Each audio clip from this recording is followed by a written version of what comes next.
Ako si Risa Ibonia, 30 years old from Sampaloc, Gayon sa Camarines Sur.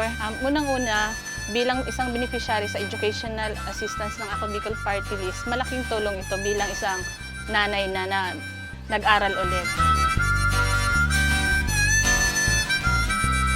Every semester, may nakukuha kami financial assistance from Ako Bicol. Ito ay nakakadagdag para matugunan ang mga pangangailangan ko sa school. Sa ngayon po, graduating na po ako. Mag-OJT na lang po. Sa Ako Bicol Party List, maraming salamat po sa mga naitulong niyo sa akin at mabigyan ng trabaho as Municipal Coordinator. Maraming salamat po. Ako Bicol Party List, katabang na, kasurug pa, number 131 sa balota.